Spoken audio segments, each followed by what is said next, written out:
Hello, mixtresses and mixters. This is mixtressrae, and you're watching Mixtress video. So today I want to talk about some old familiar subjects through new lenses.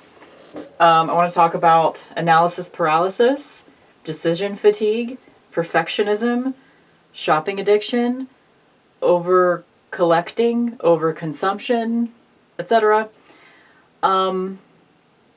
I want to be clear from the outset that in case this is the first time you're tuning into one of my videos, I have kind of a confrontational style of talking about these sorts of things. And it's not intended to be judgy. It is coming from a place of, this is how I talk to myself, because the thing about shopping addiction, I want to be clear about this from the beginning. It's not necessarily like, it is about how much you shop and how much you buy and how many things you have. That's a part of it. But the biggest part of it is how much distress you feel at the shopping behaviors that you in particular have. So if you do not experience distress, even though you're buying a lot of stuff, then this shit might not apply to you. I am directing my conversation, the audience that I perceive I am speaking directly to in videos like this are people that have either been where I am or are where I've been. Of course, you're welcome to hang out, even if you don't relate to what I say, as long as you keep it respectful in the comments. Okay, let's go. I want to light an incense. I have one left of this. No, I don't want to burn something I only have one left of. Let's burn some vanilla. That sounds fun.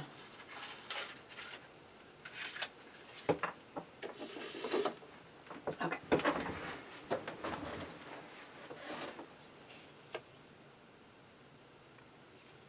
So I have spent the last 3 or 4 months being very deliberate about, oh, this is going to be one of those ones that's like too fucking thick to go in the thing. No, there we go. It actually is going to be fine. It's going to be fine.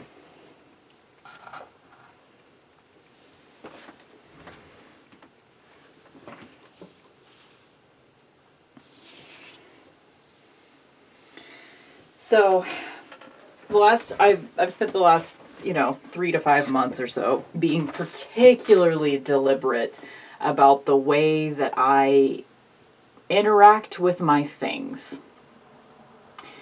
And I do consider myself to be an animist, so I think a lot about the relationship that I have to my things. It's a big deal to me. And that's not new.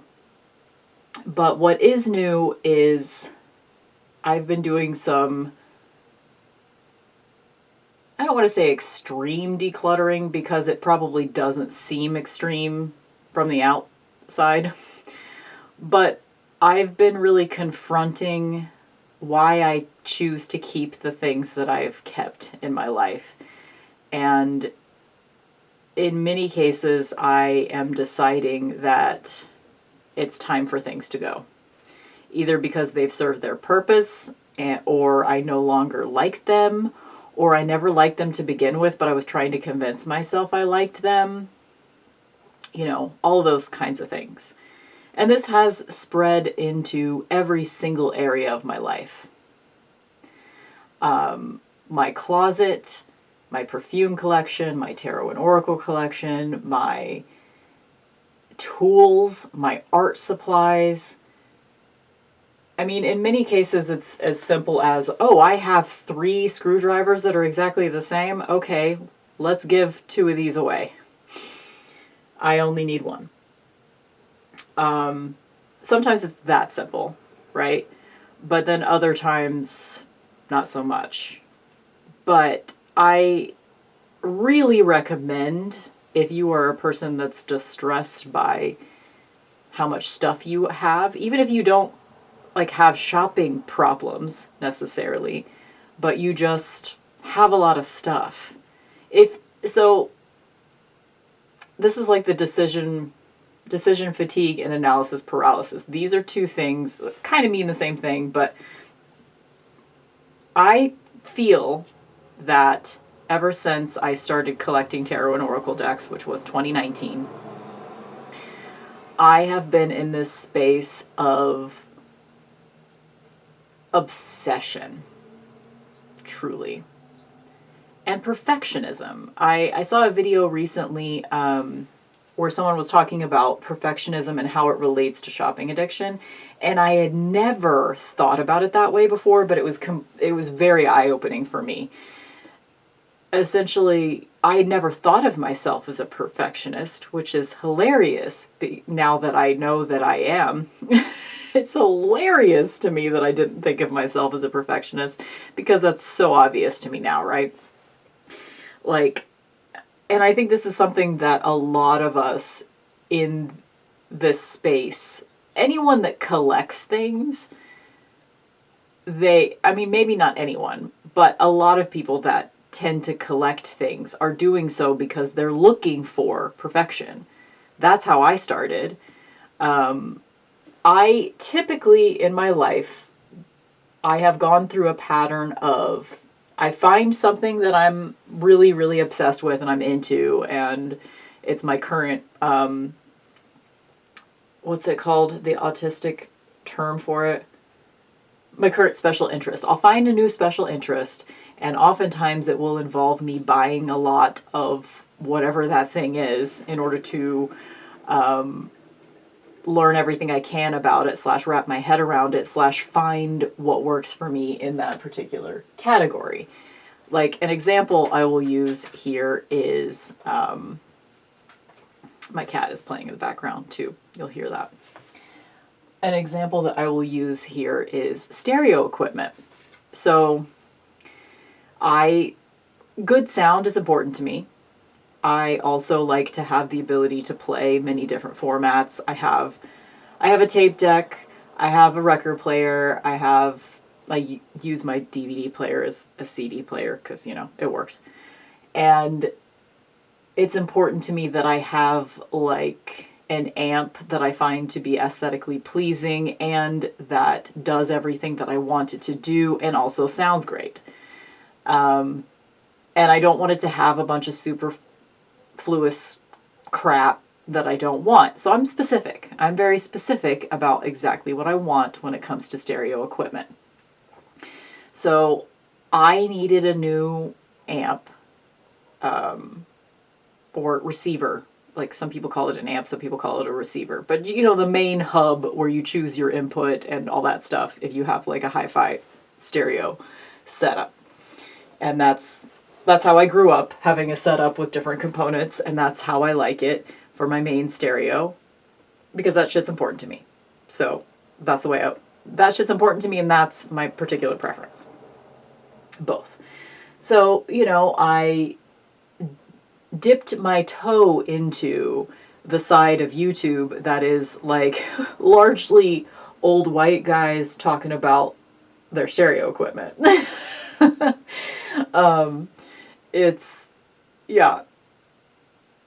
Obviously, hashtag not all high fidelity geeks, but a lot of them old white guys that are, sitting in a basement full of all kinds of stereo equipment and talking about what's the best, right? So I dipped my toe into that long enough to find something that I wanted, and I bought it, and I was happy with it. Moved on with my life. I did not stick around in that world. I didn't start collecting stereo equipment. I just have what is hooked up that I'm using. And it's, there's a term in the book called Paradox of Choice that's called satisficer. you're either a a maximizer or a satisficer. I think.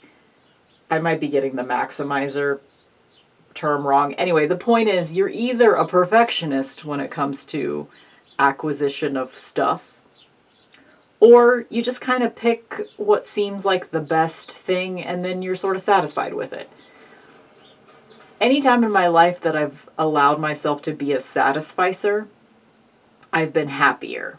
And that's kind of the conclusion that is drawn in that book as well, is that if you can adopt a more satisficer way of choosing things in life, you will be happier. So like an example of this could be like you're looking for a new pair of jeans and you know what style you want, you know what brand you like.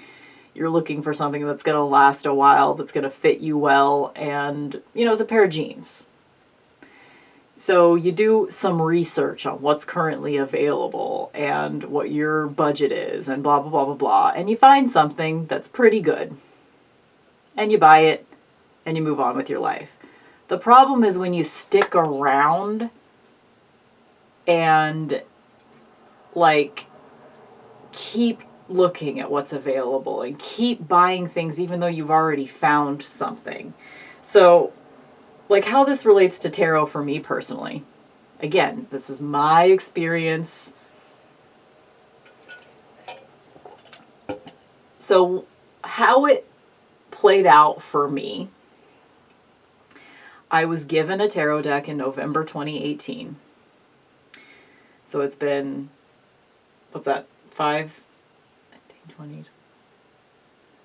years ago? Almost exactly. I believe it was November. I was given a tarot deck in November 2018. I have had tarot decks in my life since I was 15, somewhere around there.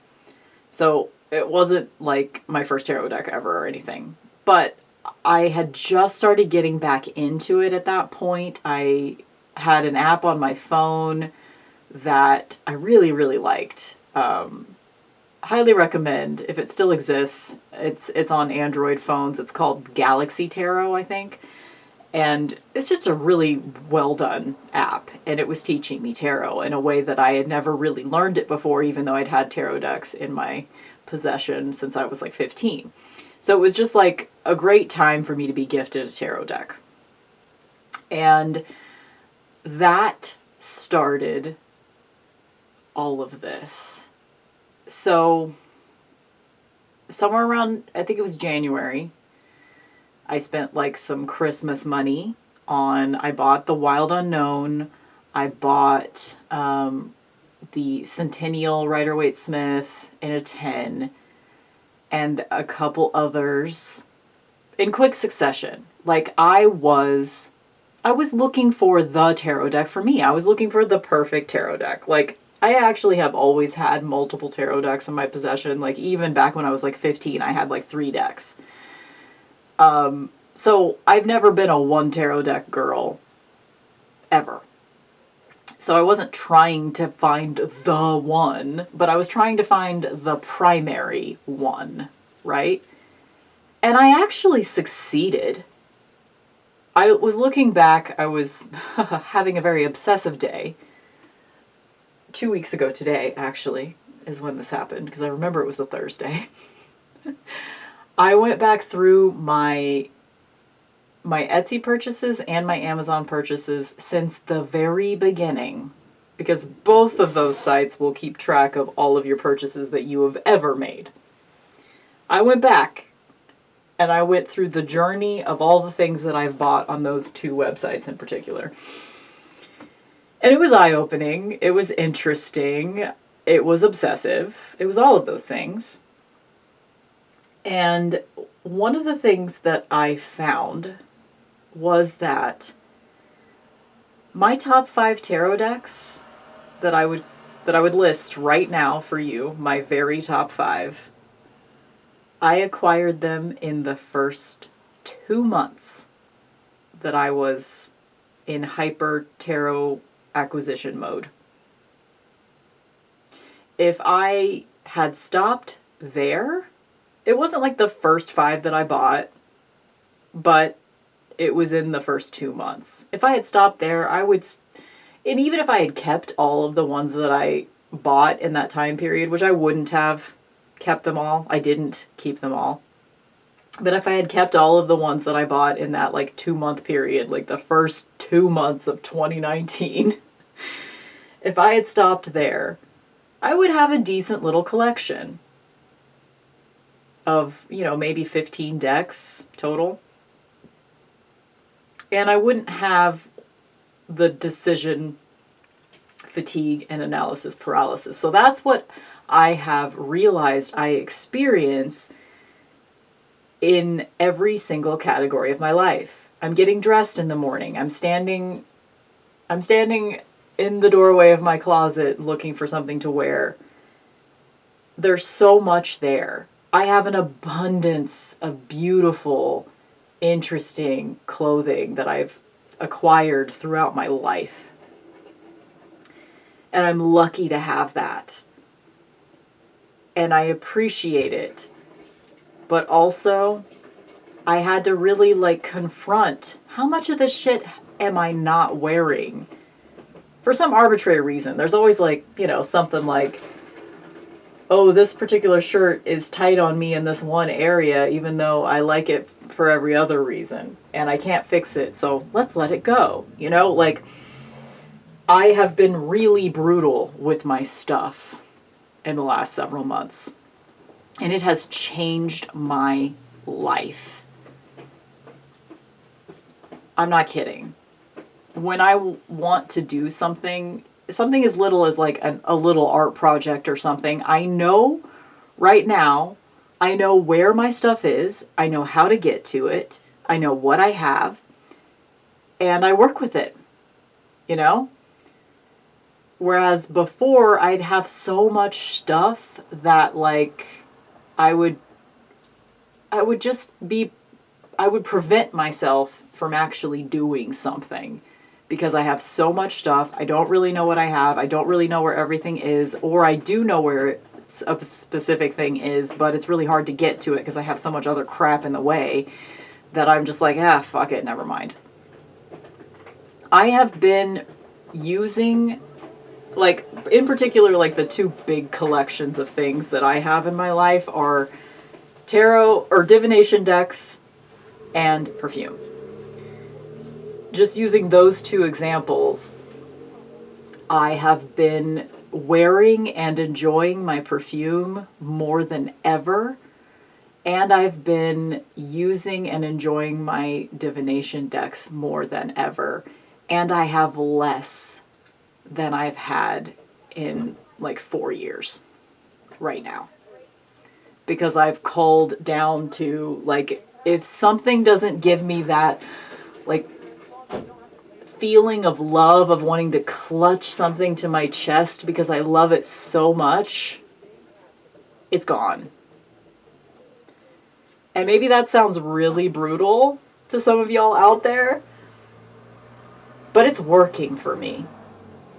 I am seriously, right now, end of 2023, I am happier than I have been since before all of this started. Because for me, again, the whole thing with shopping addiction and overconsumption is it's about how much distress it causes you, primarily.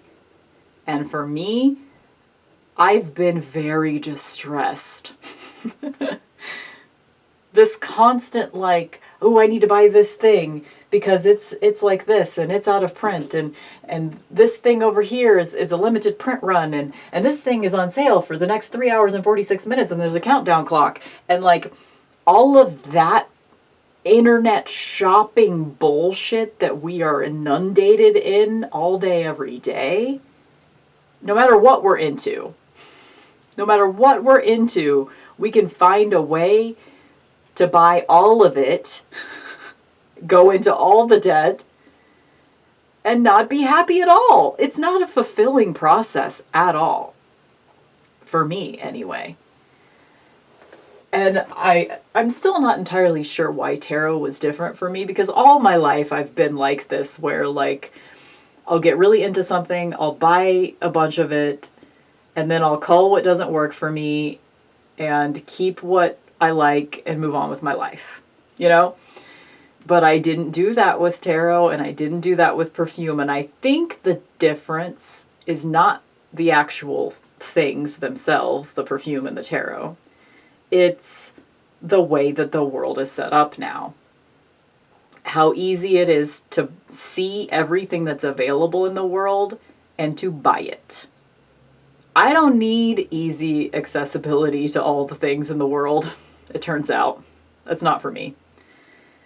I am much happier when I can see a few things that are available, pick amongst those things, and move on with my life. You know? Because it ends up that way anyway, for me. Like, my very favorite tarot decks are, I mean, some of them are my favorite for arbitrary reasons. It's not because they're actually the best tarot decks that have ever existed. It's because they came to me at a particular time, in a particular way, and that's how life works. Things come to you at a particular time, in a particular way, and that's what life is. It's a collection of moments and specific circumstances, right? So this idea that you're going to miss out, that you have to act on the perfect thing right now. Well, it's not the perfect thing if you can't afford it. It's not the perfect thing if it's not available to you. It's not the perfect thing if it comes with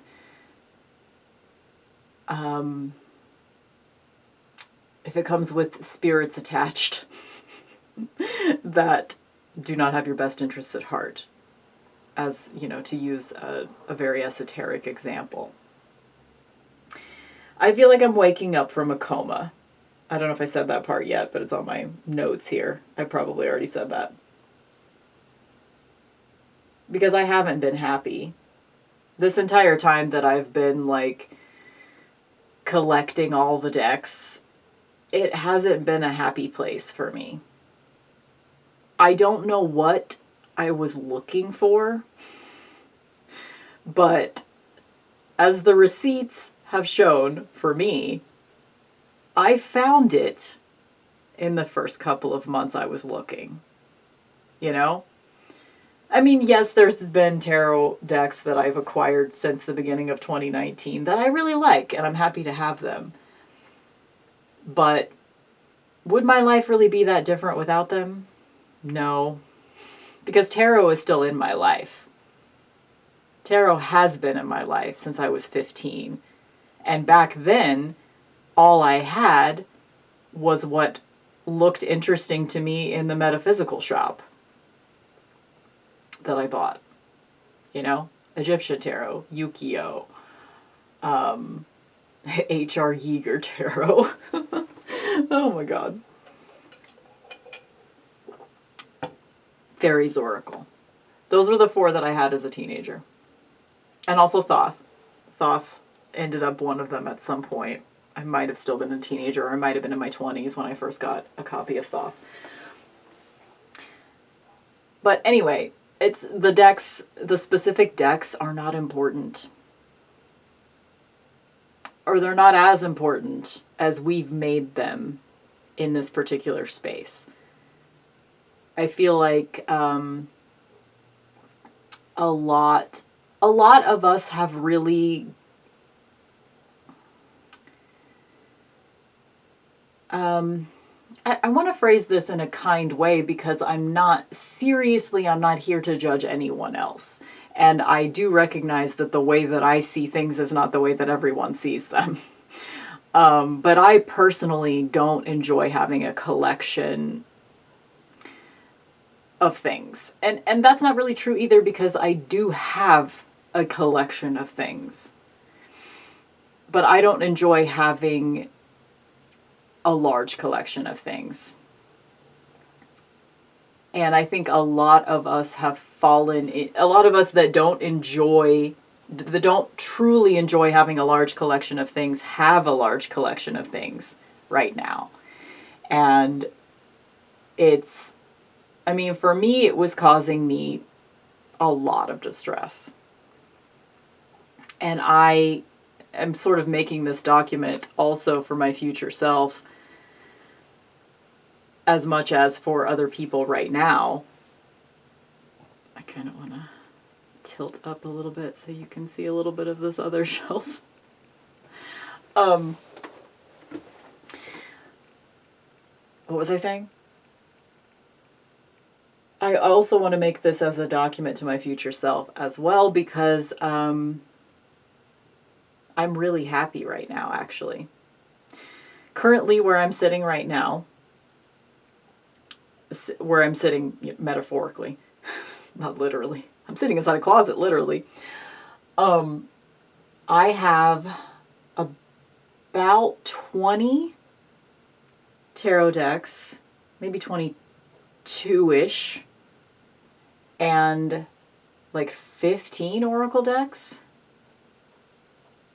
maybe 15. Yeah, somewhere around there. And I have less than 25 perfumes. Whereas like earlier this year, I had 35 or 40 tarot and 25-ish oracle and 40 to 50 perfumes. So it's a big difference. And it's been really good for me. I wouldn't suggest, like if you're sitting at a place where you feel uncomfortable with how much shit you have and you hear that number and it makes you want to just throw everything away, I wouldn't necessarily suggest that, because there's a weird fine line between like compulsive culling and truly knowing what works for you and what doesn't and getting rid of shit. Like, I'm being brutal with the shit that I'm getting rid of, but I'm not compulsively culling it. There is a difference, because I've experienced both of those things. I'm not culling to feel the rush of culling anymore, or at least not right now. Like, I could definitely be tempted into that behavior again, I'm sure. But for now, I'm just really honest with myself. And one of the things I've had to do in order to find that honesty is I've had to stop listening to everyone else. And I don't mean like, friends. I don't mean like having conversations with friends about things. But I mean like in the sense of I had to stop consuming all of the videos specifically on YouTube that are mostly about showing off decks. And I've done that many times. Like, I'm not against this content existing in the universe, but it's not good for me because it tempts me into buying things, because it also tempts me to... It's like when I hear other people's thoughts about things, they run through my head every time I see those things. So it's even not always a good idea for me personally to see reviews of things that I have and I like. Sometimes it's good, but sometimes it's not. Sometimes someone else's opinion will taint my opinion of something. So I've personally, in order to find my own truth and my own honesty, I've had to stop watching a lot of tarot-related videos. And that's been sad, because I have a lot of friends that have tarot-related videos. And I've said this before, but true friends are going to understand if you can't watch their videos. They're going to understand. And I have lots of true, understanding, beautiful friends out there, which is amazing. It's beautiful, beautiful and amazing. That's not causing me distress. What's causing me distress is buying too many things. And I don't really know how to like express how free I feel now, but I would like to. I would like to convey that to you. And I would like for you to feel it too if you have been where I've been. Because it's really nice. I have made a transition also. I bought a piece of furniture that is, I think it's supposed to be a nightstand, but I'm using it as storage for my decks and as a little mini altar space in another part of my house. So all of my tarot decks used to be displayed on a shelf, and now they're inside a piece of furniture where I have to open the drawers to see them. And it is seriously, like, this is gonna sound so dramatic, but it's changed my fucking life. The decks are quiet now because they're inside drawers.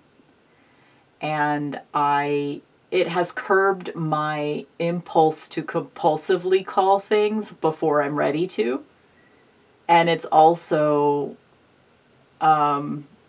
it's just such a joy to like sit at that little table. It's essentially an altar space that I have now. And I didn't really have one before. Like I've always had this tarot table that you can see right here. Or I've had it in this room for a few years now. And I do most of my readings on this table. But it was a space that, like, it's a small space in a small space. So I usually, after doing a reading, I would clear it off. But now that I have that other space, I can do readings on that space and leave them out. Because it's not in my workspace. You know, whenever I do readings for clients, I do them on this table. So if I do a reading for myself on this table, I have to clear it off in order to do a reading for a client, etc. So that was really nice too, like to gain another space to do magical workings and readings for myself and keeping decks in drawers. I highly recommend. I highly recommend. Because no matter how many times I've tried to convince myself that my tarot collection can operate much like my book collection, which is, you know, I have books, as you might expect. They sit on shelves. I don't read them all the time, but I'm happy to have them, you know? I can't think of tarot that way, though. Tarot is different. If I'm not using it, it's got to go. And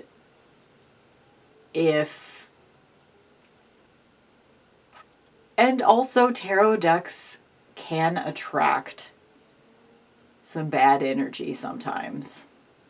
Also, it can trap good energy. They can trap good energy too. But I had one I had to let go of yesterday that I won't go into the story. Some of y'all already know it. But it was a really bad situation. And it was the only time I have ever, as far as I can remember, I don't think it's possible I'm forgetting because I do have a terrible memory, but I'm pretty sure I've never done this before. I threw a tarot deck away yesterday, like in a trash can, because I had to get it out. And I'll just stop there because I'm in danger of, like, telling that entire story. But it was a bad situation and it had to go. So, what else did I want to say?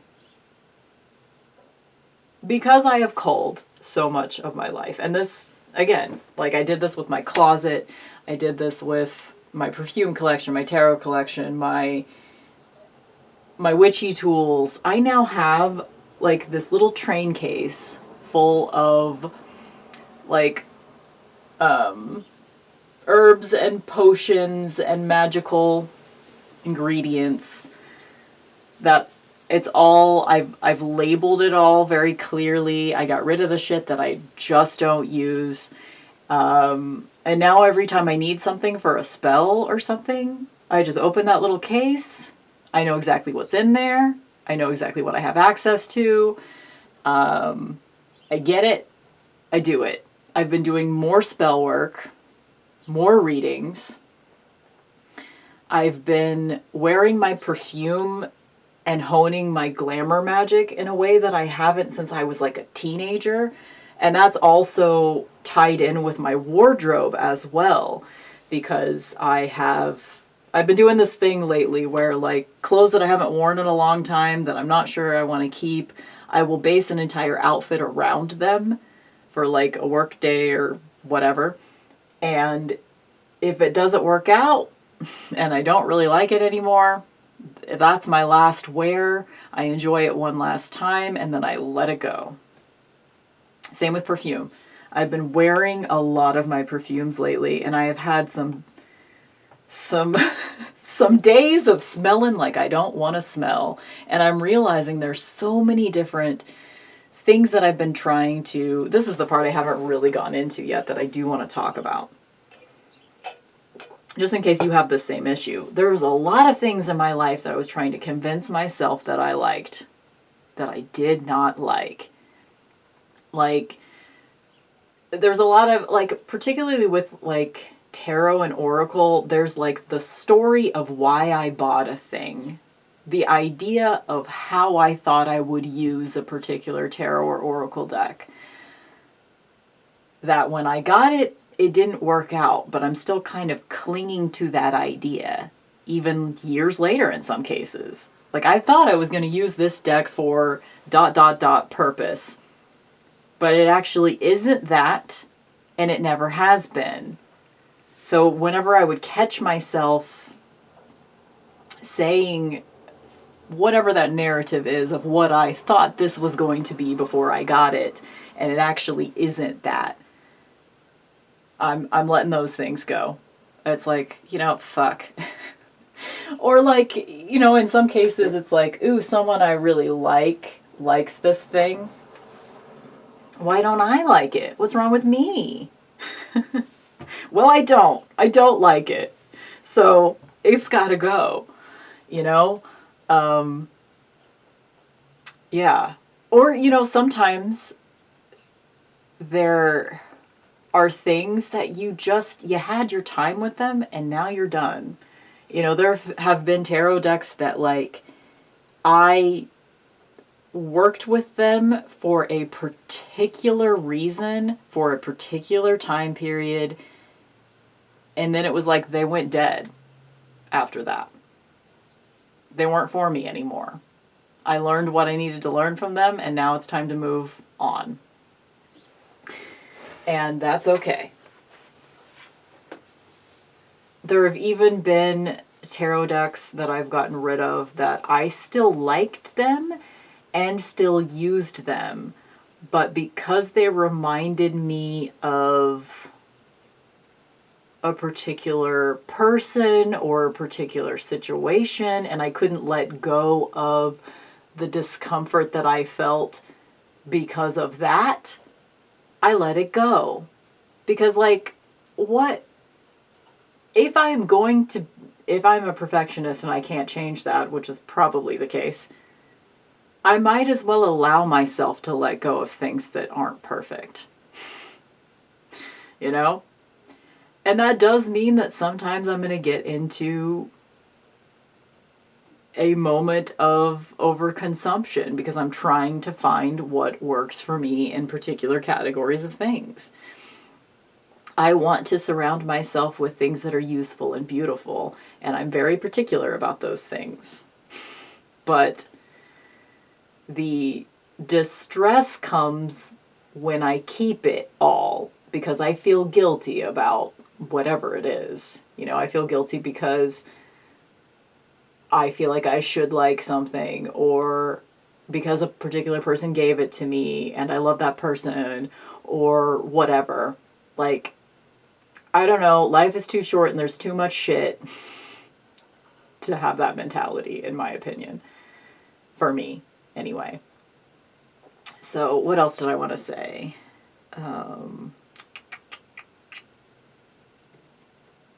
Yeah, I mean, it's just my experiences in life have been simplified since I started really letting myself let go of things. And once I reconnected to how I actually feel about things,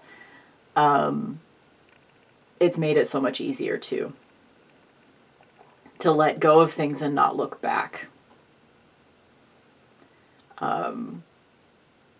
Yeah, I don't know. I don't know if I have any particular wisdom to impart necessarily, but the point is, there is a light at the end of the tunnel. If you are a person that's feeling kind of like you're drowning in your stuff, take it a day at a time, deal with as much as you have the energy to deal with. There's a friend of mine that is going through like a declutter process in her life as well. She's not into like all the tarot shit, really. It's just, she's just a coworker and a friend. And she had this great advice that was like, what she's been doing for herself is she's been setting a timer on her phone for 15 minutes a day. For 15 minutes a day, she will either clean something, organize something, tidy, declutter, whatever it is that needs to be done in her home. She'll set a timer for 15 minutes. She'll just do whatever she, can get done in that 15 minutes. And when the timer goes off, if she's having fun doing what she's doing, she just keeps doing it. And if she's just like, fuck this shit, she stops. And it's amazing what you can get done in 15 minutes, actually, Not necessarily, like, I'm kind of transitioning from, like, declutter to also just organizing. That's another thing. Like, I've been organizing things, which makes it so much easier. It's, okay. I had a realization the other day that was pretty eye-opening. And I mean, this is like gonna relate to anybody else out there that maybe has more limited funds than their people that are spending outside their means, essentially. Which is definitely a trap that I had fallen into. I was spending outside my means. I realized that I have been neglecting actual needs in my life. Things like a new coat or, a new piece of furniture or a rug or, like things that like are a little bit more quote unquote essential, like a new pair of shoes. I have been neglecting buying more essentials in favor of tarot and perfume in the last like 5 years. I have been spending almost all of my money on divination decks and perfume whenever I already had, in just those two specific examples. Like I said, my top 5 tarot decks I bought in the first 2 months I was acquiring tarot decks. And my top 5, well, not even top 5, my top 3 perfumes, my signature scent, let's take it down, not 5, not 3, but 1. My signature scent, I found in 1998. Or 97, but I believe it was 98. Like, all of the other perfumes are just extras. They aren't. And that's another thing that I did want to discuss that I forgot to write down, which is language. I have changed the language that I use surrounding a lot of stuff in my life. Like before I would say things to myself or say them out loud to other people. I would say, well, I need this. I need this. Or I had to do this. Or, you know, it was very definitive language. And it's part of the reason why I come off as judgy to people too, I think. So, like, some of my language, I have been working on being gentler with myself, and thus, that way also, I hope I come off as gentler to others as well. Which is like, instead of saying, I need to do this, I will say, I'm choosing to do this, or I'm choosing not to do this. There was a lot of, I can't afford that. And it's like, is that true? Yeah. But also I can say, well, I'm not choosing to spend my money that way. You know? Like, I was feeling really bitter and sour that, like, most of my money goes to, like, things that aren't very fun. Like, paying the electric bill. But guess what's really fucking cool? Electricity. Like, why wouldn't that be a huge expense? I mean, you know, it's a racket and it doesn't have to be a huge expense, but it's a reality, and I would much rather have my lights on than to be surrounded by tarot decks, I can tell you that. And I used to just get so jealous of other people and what they can have. But I was taking for granted that a lot of people are spending money they don't have. A lot of people are charging credit cards for all of this stuff. And, like, no judgment, seriously. I've been there. And luckily, I have had a period of time, I think it's been 2 years since I've charged a credit card. I did have one charge to a credit card that was like a 6-month interest-free payment thing. It was a PayPal credit thing. I did charge one thing in the last 2 years, but I paid it off in time. And I'm lucky. There are circumstances in my life that have led to me being lucky enough to have that reality and to be able to stick to it for as long as I have. I'm lucky. And I had this narrative for a long time that it's like, oh, I'm broke. I can't have all these things that I want, blah, blah, blah. And it's just not true. I have a part-time job. I don't make a lot of money. I can't buy all the things that I want. That is absolutely true. But you know what? That's not a dismal reality. It's not a dismal reality. And I was feeling like it was for a long time because I was comparing myself to my perception of others. I was perceiving other people as having way more money than me and being way happier. And a lot of people have way more money than me, but they're not way happier.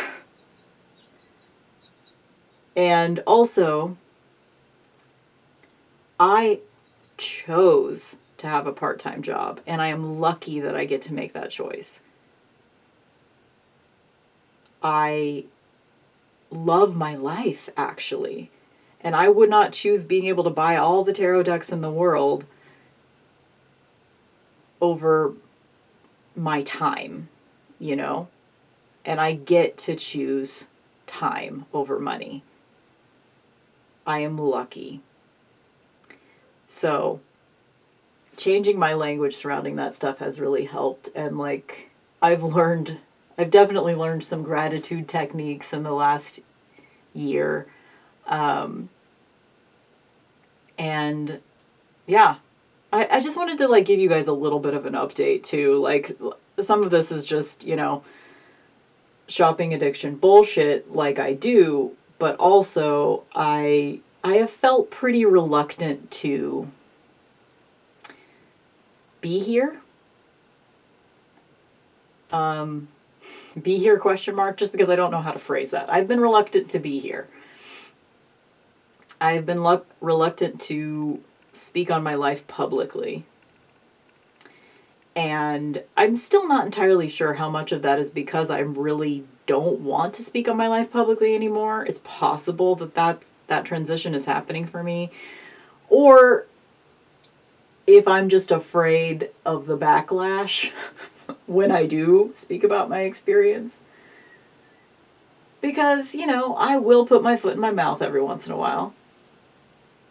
And also, people will be unnecessarily cruel to me as well. And it's just the nature of things. It's not me, you know? So I'm here still, and I'm happy. I'm like actually genuinely happy, guys.